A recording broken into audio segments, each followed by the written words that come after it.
Joyce e sejam bem-vindos a mais um áudio aqui para o canal. E hoje nós teremos o capítulo 4 do livro Renúncia. Mas como sempre, eu já peço que você deixe seu apoio curtindo, compartilhando, comentando. Mas se você não tem o hábito de comentar, porém gosta do canal, gosta dos áudios, então eu peço que você deixe apenas um coraçãozinho se você é inscrito, ou uma florzinha caso você esteja aqui de passagem e está gostando dos áudios, mas por algum motivo não quis se inscrever, certo? Então dê esse apoio e vamos fazer com que o YouTube indique o canal para mais pessoas. E se você quiser me apoiar de alguma outra forma, você pode se tornar um membro, clicar no botãozinho valeu ou dar uma olhadinha no box de descrição, certo? Dados os recados, vamos para o capítulo 4. O reencontro. Um ano depois da morte de Damiano, houve na casa humilde do burgo de São Marcelo grande e desconcertante surpresa. Orientado pela paróquia de São Jacques, Carlos Clenningham, ansioso e comovido, bate à porta de Madalena Villamil. Nos primeiros meses que se seguiram à morte do tio, resolvera abandonar a batina, apesar do ressentimento dos colegas. Jamais pudera esquecer Alcione. Jamais conseguira manter um equilíbrio entre o dever e os impulsos da mocidade. Enquanto recebia as longas cartas de Damiano, a palavra amorosa do tutor lhe sofreava as preocupações tormentosas. Mas tão logo se viu sem o preservativo dos seus conselhos, entrou a meditar resoluto na mudança de situação. Anelava um lar ardentemente. Jamais renunciaria à afeição de Alcione. Não conseguia sopitar o desejo de ser pai e esposo feliz. Após algumas lutas em Ávila, desprezara o apelo dos superiores hierárquicos e, sem dar qualquer satisfação do feito aos parentes irlandeses, desligara-se do voto sacerdotal, cheio de esperança no futuro. Seu primeiro cuidado foi correr a Paris, por buscar a noiva amada. Como receberia ela? Conhecia-lhe a pureza dos princípios e a formosura do caráter cristão. Suspeitava que lhe não sancionaria a decisão, atento ao conceito que fazia da fé, mas faria o possível por demonstrar-lhe o seu amor imenso. Convencê-la-ia com instâncias afetuosas, tanto mais quanto ela, agora, já não poderia contar com a assistência paternal de Damiano, que a morte arrebatara, e no lar, pelas notícias que recebia frequentemente em Castela Velha, arcava com muitas dificuldades, em vista da moléstia incurável da genitora. Talvez os trabalhos do mundo lhe houvessem modificado a opinião, relativamente ao enlace para uma vida tranquila e risonha. Oferecer-lhe-ia o braço protetor. Voltariam à Espanha, onde pretendia continuar, em Ávila ou Valladolid, dedicando-se ao comércio. Ébrio de esperanças, Clenningham erguia castelos maravilhosos na mente exaltada. Edificaria um lar venturoso. Madalena Villamil seria também uma segunda mãe. Aprimorariam a educação de Rob e teriam filhinhos amados. Impossível que ela relutasse, quando não desejava senão a suprema felicidade de ambos, diante de Deus e dos homens. Elevado nesses sublimes projetos, esperou que alguém viesse atender. Depois de alguns instantes de espera, em que o coração lhe palpitava descompassado, surgiu a figura de Rob, que lhe caiu nos braços afetuosamente. Conduzido ao interior, foi enorme a alegria da filha de Dom Inácio ao receber as carinhosas saudações do amigo, e não menor a surpresa quando ele falou da sua renúncia eclesiástica. Depois de longa troca de ideias e impressões afetuosas, referentes à vida em Castela e à enfermidade que aniquilara Damiano, o ex-padre aproveitou certas observações mais íntimas e sentenciou: como bem pode avaliar, Dona Madalena, eu nunca poderia esquecer Alcione, e ciente de que o seu coração de mãe carinhosa compreende e justifica os meus propósitos, Devo dizer que aqui estou para conduzi-las aos caros penates. A senhora não gostaria de regressar a Castela para revivermos nossos tempos mais venturosos? Aquelas palavras eram pronunciadas com tanto carinho que a senhora Villamil sentiu lágrimas de reconhecimento ali aflorarem dos olhos. Não sei se Alcione me poderá haver procedido em desacordo com o seu ponto de vista, mas tenho para mim que procedi nobremente. Fui lógico, sincero, coerente, creia. De que me valeria continuar sem a vocação imprescindível? Desde que a senhora saiu de Ávila, debalde procurei repouso para o espírito atormentado. A ânsia de construir um lar tornou-se-me obsessão permanente. Às vezes, quando erguia a hóstia consagrada, assustava-me com as sugestões da natureza. Enquanto o padre Damiano me escrevia as suas exortações, eu me sentia fortalecido para prosseguir na batalha silenciosa. Mas verifiquei depois que seria inútil combater o impossível. A pobre enferma recebia a confissão com tristeza inexplicável, e tendo o rapaz notado que o coração maternal se encontrava embaraçado para responder, prosseguiu. Se lhe for possível, ajude-me neste passo. Quem sabe recuperará a saúde regressando comigo. Se lhe prouver, poderemos residir nas cercanias de Ávila. Organizaremos uma chácara, como aquela que a senhora viveu longos anos e que está sempre em suas recordações. Falava como filho afetuoso, pondo no olhar e na voz toda a ternura do coração bem formado. Depois de ligeira meditação, a senhora Villamil ponderou com acento triste. Sou muito grata à sua lembrança. Ah, que me dera voltar para esperar a morte, contemplando o céu da Espanha. A paisagem da Guadarrama nunca saíra de minha alma. E depois de enxugar o pranto da evocação amarga, voltava a dizer: esta cidade parece marcar as horas mais terríveis do meu destino. Aqui em Paris, conheci na mocidade a pobreza mais dura. Experimentei a ironia e a crueldade de pessoas ingratas. Perdi meus pais carinhosos. Abracei meu esposo pela última vez. Agora, neste mesmo lugar, encontrei a paralisia completa. Vi morrer o padre Damiano em situação quase miserável. Desde que aqui cheguei, jamais pude arredar-me do leito para uma visita ao túmulo dos meus inesquecíveis genitores. Não sei se estarei condenada a também exalar aqui o derradeiro suspiro. Por meu gosto, devo confessar francamente, estou ansiosa por voltar à Espanha. Entretanto, preciso ouvir Alcione, que me tem sido verdadeiro anjo guardião dos dias amargos, de necessidade e sofrimento. Como mãe, não me sinto com ânimo para induzi-la a casar-se. Minha filha, antes de tudo, tem sido para mim uma conselheira respeitável. Não seria justo obrigá-la a aceitar minhas ideias, mas podes crer que eu receberia o assentimento dela com um maior contentamento.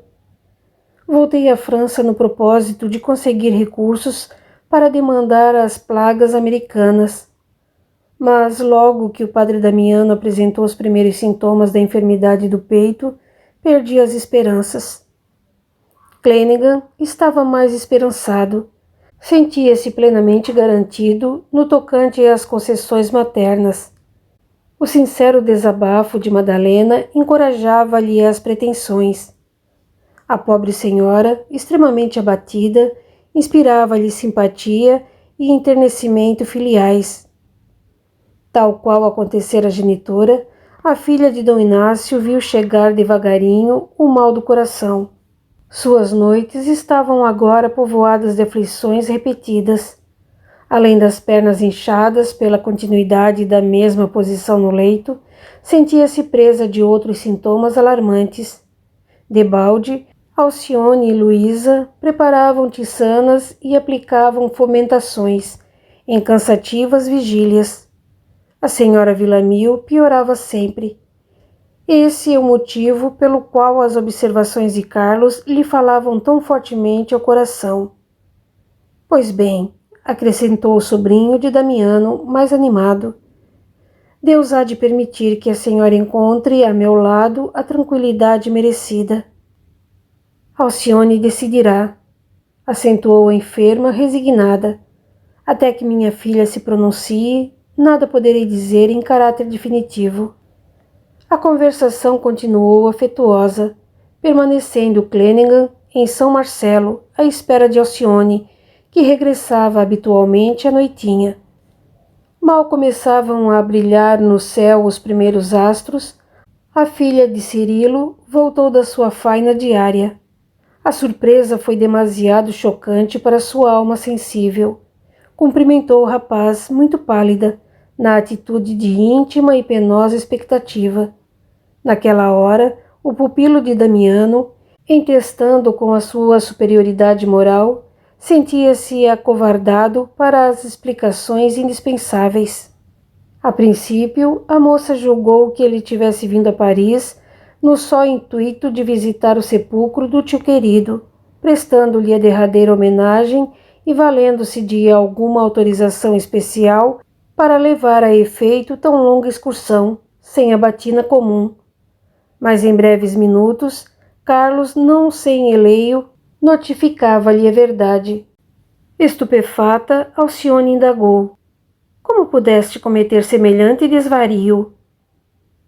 O rapaz, algo confuso, tentava esclarecer. Supus que seria melhor assim. Era impossível continuar.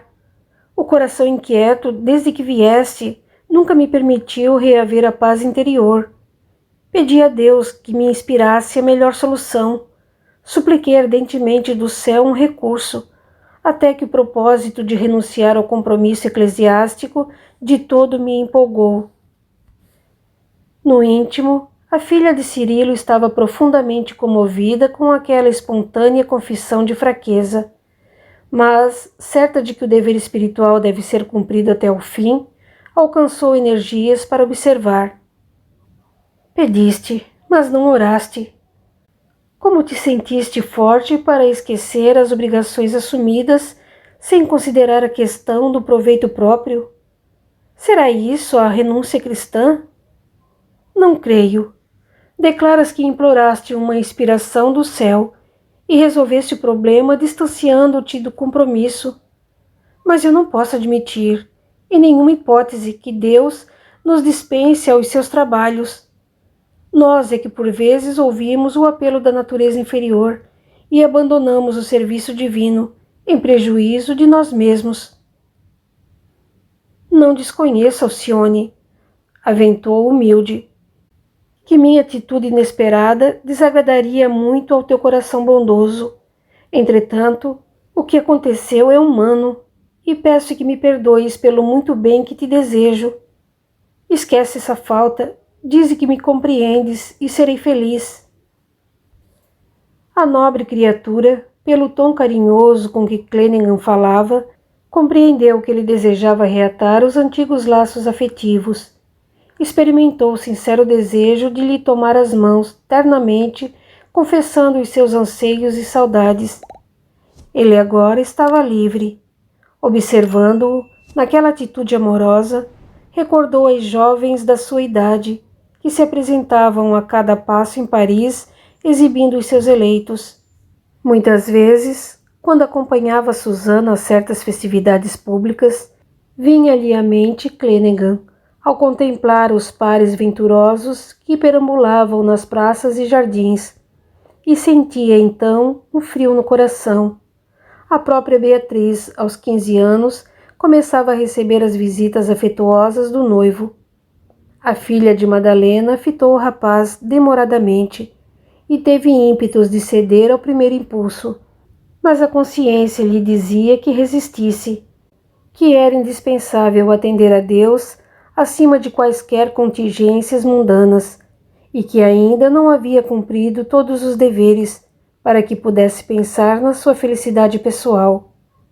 Muito sensibilizada pela atitude humilde, penitencial do bem-amado, retrucou. Não me suponhas capaz de condenar-te por coisa alguma desta vida. Apenas lamento o que sucedeu. porque é razoável que te deseje no caminho da fidelidade de Jesus até o fim. Sinceramente embaraçado, o ex-eclesiástico não sabia como reatar a explanação dos seus projetos. A senhora Villamil, no entanto, acudiu o sacerdote advertindo: Carlos, minha filha, faculta-nos o ensejo de regressarmos à Espanha. Sim, prosseguiu o rapaz. Agora estou liberto e apto para reorganizar a vida, mas nada quero fazer sem te ouvir. Desde que nos vimos, compreendi que Deus não me poderia destinar outro coração feminino, além do teu. Tomo, portanto, tua mãe, como testemunha da minha afeição pura, e devo dizer que vim a Paris só para buscar-te.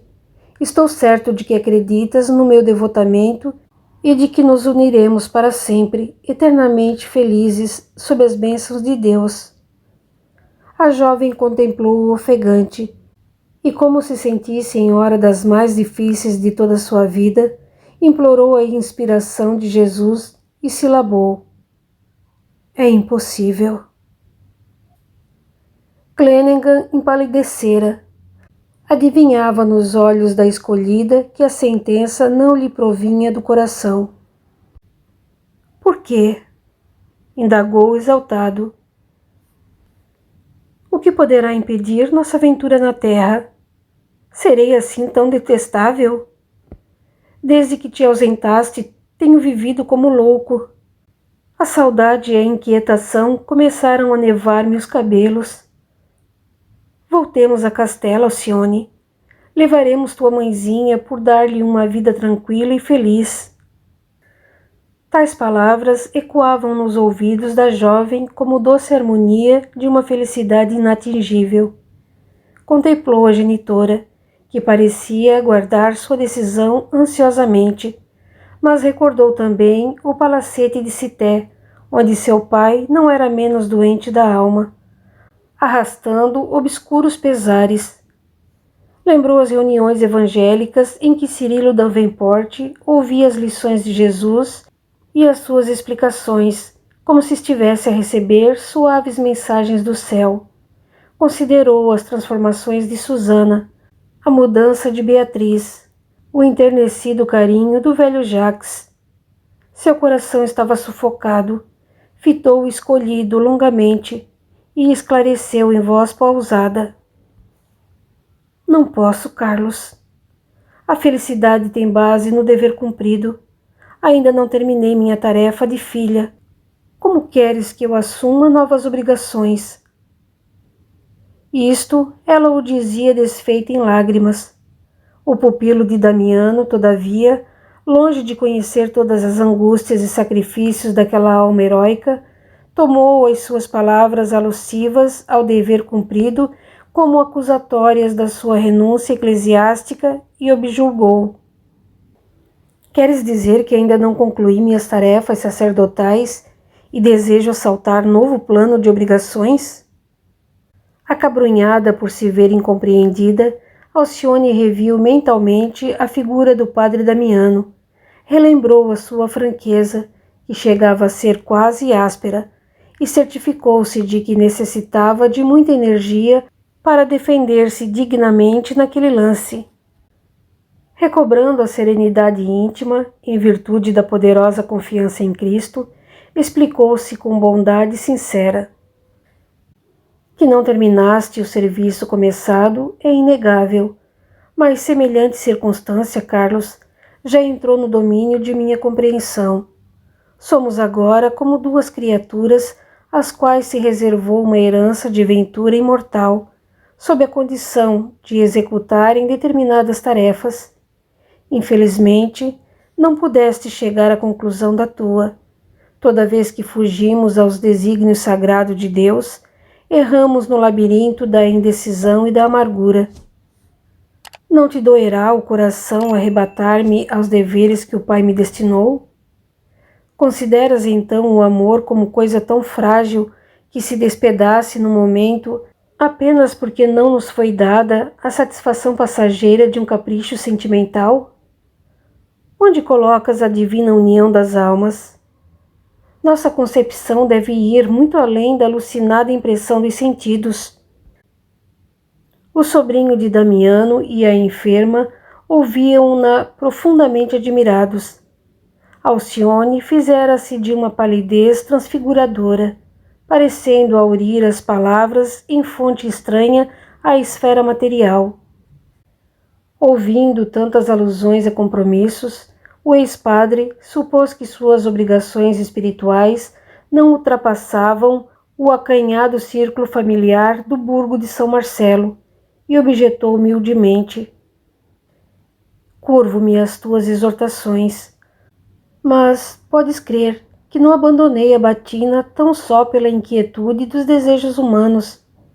É verdade que sou um homem carregado de fraquezas, mas também tenho um coração. Se é inegável que encareço ardentemente a tua companhia, não é menos certo que te desejo tomar sob os meus cuidados afetuosos. O que te prenderá em Paris, se te vejo sobrecarregada de trabalhos mortificantes?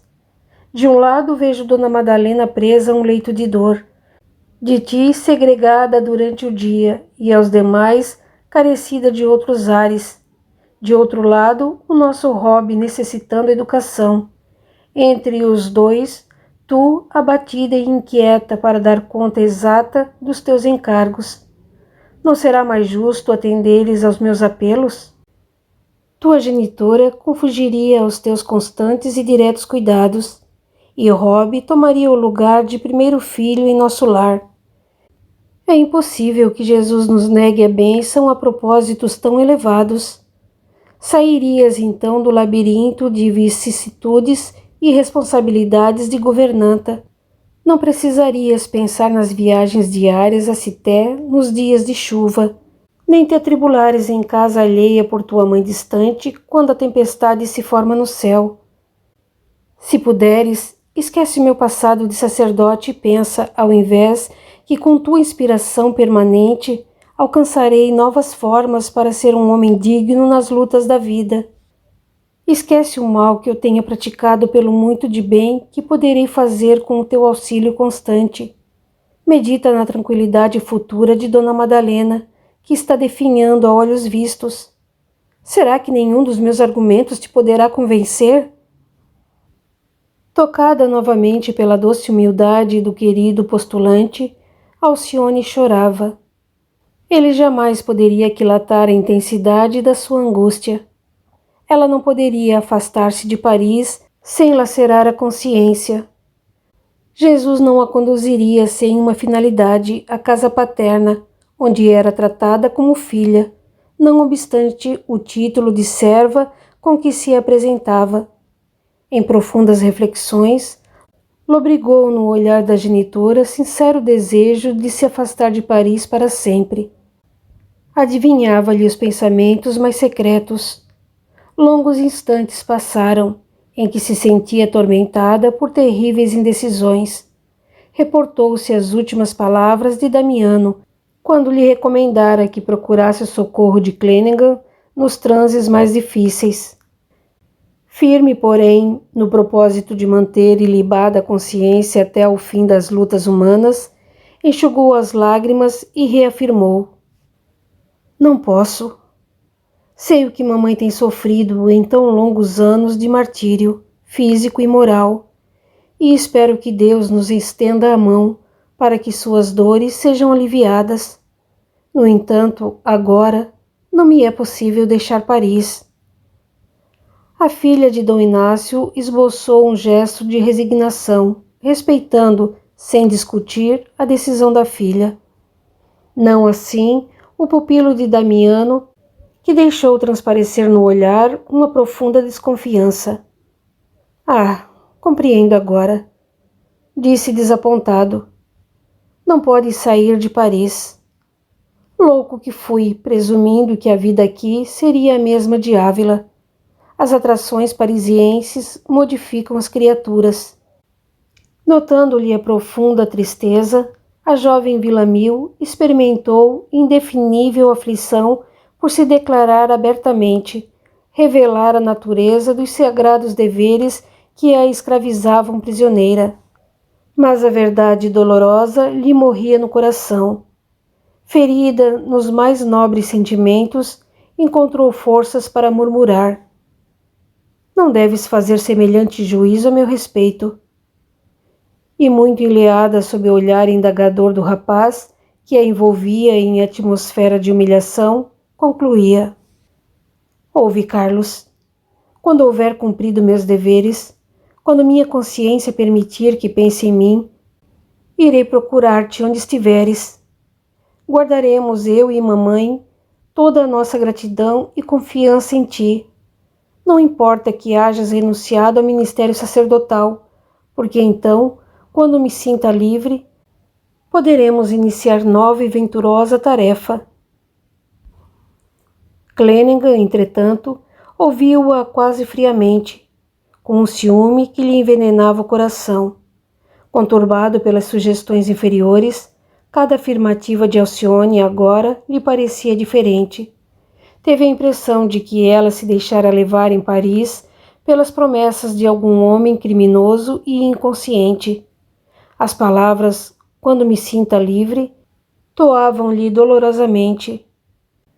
Sentia-se estranho a tudo e não pôde murmurar senão evasivas ligeiras, até o momento em que se despediu para voltar ao hotel. Alcione compreendeu o que se passava com ele, mas, ainda que amargurada, chamou Luísa para os serviços de cada noite, relativos ao tratamento de sua mãe, e cumpriu rigorosamente o programa do lar. Madalena Villamil se envolvera num véu de tristeza silenciosa. Então, fazendo o possível por dissimular as amarguras íntimas, a jovem procurou desfazer o ambiente pesado, pedindo a Rob para tocar alguma coisa, enquanto lia enferma certas páginas de sua predileção. No dia seguinte, pela manhã, saiu de casa como de costume, a fim de esperar o carro do Sr. Davenport, na pequena praça defronte da igreja mais próxima. Um carro ia-lhe no encalço, discretamente, sem que ela o suspeitasse. Era Carlos que, informado na véspera por Madalena das regalias e atenções que a filha desfrutava na casa onde servia, resolvera não deixar Paris sem uma prova da singular transformação que injustamente atribuía à criatura eleita. Cada pormenor da conversa com a senhora Villamil, no dia anterior, gravara-lhe-se indelével no coração. Por que motivo ela não esperava o carro à porta de casa? Não havia necessidade de caminhar quase 1 quilômetro para encontrar a viatura. Preocupado com essa primeira observação, reparou a carruagem garbosa que Alcione tomou, a breve trecho. A suntuosidade do veículo pareceu-lhe excessivamente inadequada para a jovem humilde dos idos tempos de Ávila. Seguiu-a mais ou menos de perto, até que chegou ao destino. Viu-a descer e receber com evidentes mostras de satisfação o abraço acolhedor de um homem que a esperava junto do rico portão de acesso ao jardim. Considerou o palacete de linhas nobres poucos passos distantes do seu carro de aluguel e, dando ouvido ao despeito venenoso, concluiu que Alcione não era mais aquela criança meiga e carinhosa que entregava costuras nas ruas empedradas da cidade onde se haviam encontrado e embebido de sublime e santo idealismo. Perplexo, alimentando 1000 ideias errôneas, deliberou fugir no mesmo dia da capital francesa, demandando o Havre, onde não lhe seria difícil o retorno à Espanha. Mandando tocar de volta ao burgo de São Marcelo, procurou despedir-se de Madalena. Quando anunciou a intenção de regressar, a pobre senhora não ocultou a surpresa amarga. "Não posso crer que volte tão depressa", afirmou com bondade. "Não se preocupe por isso", exclamou o rapaz, fingindo-se tranquilo. "Não vim com a intenção de demorar-me. Tenho alguns amigos que me esperam no Havre por esses dias." A resignação da enferma, aliada ao seu profundo abatimento, inspiravam-lhe sincera preocupação. mas não podia suportar o ludíbrio de que se julgava vítima. Alcione vai sentir muito a tua partida súbita. Carlos sentiu que o coração se lhe descompassara no peito e respondeu: pode ser que não. De qualquer modo, porém, vejo-a satisfeita, e isto me conforta o espírito. Muito desejava reconduzi-las à nossa terra distante, mas reconheci que a providência não é mais possível, por importuna. Madalena esboçou um gesto triste, murmurando: tenho desejado ardentemente sair de Paris, mas minha filha discorda, e eu creio que terá razões poderosas para isso. Mas que razões seriam essas? Perguntou Clenningham exaltado. Desconfio que o meu médico desaconselhe a medida, porquanto há muito venho apresentando sintomas de grave afecção cardíaca. Vejo que Alcione me oculta esse detalhe carinhosamente, mas devo dizer, isso nada me assusta. Tenho sofrido demais para disputar uma longevidade improdutiva. Carlos não concordou, intimamente atribuindo as palavras da pobre senhora a simples fruto de carinho maternal. Depois de longa pausa, desejando reforçar a nociva atitude mental, perguntou: Alcione foi sempre bem tratada na casa onde trabalha? Sim, confirmou Madalena convicta. Lutamos terrivelmente nos primeiros dias de Paris, visto haver adoecido o padre Damiano, mas desde que minha filha se empregou na Cité, nunca mais sofremos qualquer necessidade. Com o seu salário, não somente foram atendidas as despesas domésticas, como também tivemos a alegria de saber que nada faltou ao nosso velho amigo. E a senhora está informada a respeito dessa família que lhe contratou os serviços de governanta? Trata-se de um rico negociante de fumo, informou a interpelada, atenciosa. E a senhora nunca visitou essa gente? Nunca, até agora. De há muito venho desejando visitar a casa que acolheu Alcione como filha. Entretanto, estou à espera de melhoras que me permitam fazê-lo. O rapaz calou-se. Quis manifestar à enferma a venenosa desconfiança que o consumia, exteriorizar todo o rancor que lhe afluía ao espírito despeitado, mas a doce resignação de Madalena Villamil, presa ao leito naquele estado, inspirava-lhe respeito sagrado. Era preciso ter um coração bem cruel para tirar a derradeira partícula de esperança e tranquilidade daquela alma sofredora de mãe sacrificada. Com estranho brilho nos olhos, o sobrinho de Damiano voltou a dizer: Onde está Rob? Quero abraçá-lo antes de partir.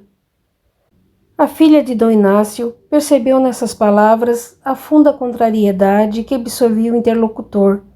Compreendeu o quanto lhe magoava a atitude firme de Alcione com relação ao desejado regresso à Espanha e esclareceu conformada. A esta hora, Rob deve estar na igreja de São Jacques do Passo Alto, em trabalhos de limpeza que Padre Amâncio lhe confiou.